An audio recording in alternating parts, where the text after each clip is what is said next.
ವಿಜಯಪುರದಲ್ಲಿ ಜೆಡಿಎಸ್ ಬೆಳ್ಳಿ ಹಬ್ಬ ಬೃಹತ್ ಸಮಾವೇಶವನ್ನು ಹಮ್ಮಿಕೊಳ್ಳಲಾಗ್ತದೆ. ಸಮಾವೇಶಕ್ಕೆ ಪಿಸ್ತೂಲ್ ಇಟ್ಕೊಂಡು ಕಾರ್ಯಕರ್ತರು ಬಂದಿದ್ದಾರೆ. ಪಿಸ್ತೂಲ್ ತಂದಿದ್ದಂತಹ ಕಾರ್ಯಕರ್ತನನ್ನ ಖಾಕಿ ಟೀಮ್ ಹೊರಗಡೆ ಕಳಿಸಿದೆ. ಪರವಾನಗಿ ಪಡೆದಿರುವಂತಹ ಪಿಸ್ತೂಲ್ ಇದು, ಕಾರ್ಯಕರ್ತ ಇಟ್ಕೊಂಡು ಬಂದಿದ್ದ. ಆದರೆ ಸಮಾವೇಶಕ್ಕೆ ಬರಬೇಕಾದ್ರೆ ಈ ಥರ ಒಳಗಡೆ ಎಲ್ಲ ಪಿಸ್ತೂಲ್ ತಗೊಳ್ಳುವಂಥದ್ದು ಅದು ಸರಿ ಹೋಗಲ್ಲ ಅಂಥೇಳಿ ಪೊಲೀಸರು ಅಲ್ಲೇ ತಡೆದಿದ್ದಾರೆ. ನೋಡಿ, ಅಲ್ಲಿ ದೃಶ್ಯಗಳಲ್ಲಿ ಕೂಡ ಕಾಣಿಸ್ತಾ ಇದೆ.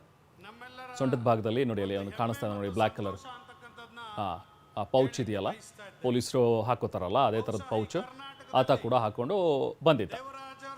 ಬಟ್ ವೇದಿಕೆ ಮೇಲೆ ಬರೋದಕ್ಕೆ ಹೋದಾಗ ಆತನನ್ನು ತಡೆದಿದ್ದಾರೆ. ಕೂಡಲೇ ಪಿಸ್ತೂಲ್ ಗಮನಿಸಿ ಅವ್ರನ್ನ ಹೊರಗಡೆ ಕಳಿಸಿದ್ದಾರೆ. ಅದು ಲೈಸೆನ್ಸ್ಡಾ ಏನು ಎತ್ತ ಎಲ್ಲ ಚೆಕ್ ಮಾಡಿದ್ದಾರೆ. ಲೈಸೆನ್ಸ್ಡೇ, ಬಟ್ ಲೈಸೆನ್ಸ್ ರಿವಾಲ್ವರ್ ಅಂತ ಹೇಳಿ ಆ ಥರ ಓಪನ್ ಆಗಿ ಇಟ್ಕೊಂಡು ಓಡಾಡುವಂಥದ್ದಿಲ್ಲ. ಯಾಕಂದರೆ ನಿಮ್ಮ ಹತ್ರ ಗನ್ ಇದೆ ಅಂತ ಹೇಳಿದ್ರೆ ನಿಮ್ಮ ಸೇಫ್ಟಿಗೆ ಅಥವಾ ನೀವು ಯಾವುದೋ ಪರ್ಪಸ್ಗೆ ತೊಗೊಂಡಿರ್ತೀರಿ, ನಿಮ್ಮ ಸೇಫ್ಟಿ ಪರ್ಪಸ್ಗೆ ಅಂತಲೇ ಇರುತ್ತೆ. ಬಟ್ ಅದನ್ನು ನೀವು ಹೀಗೆ ಬಹಿರಂಗವಾಗಿ ಅದನ್ನು ಪೌಚ್ ಅದನ್ನು ಹಾಕ್ಕೊಂಡು ಬರುವಂಥದ್ದು ಅದು ಇಲ್ಲ. ಅದನ್ನು ಕಾನೂನಾತ್ಮಕವಾಗಿ ನೋಡಿದ್ರು ಕೂಡ ಅದು ತಪ್ಪಾಗುತ್ತೆ. ಸೊ ಹಾಗಾಗಿನೇ ಪೊಲೀಸರು ಆತನನ್ನು ತಡೆದ್ರು.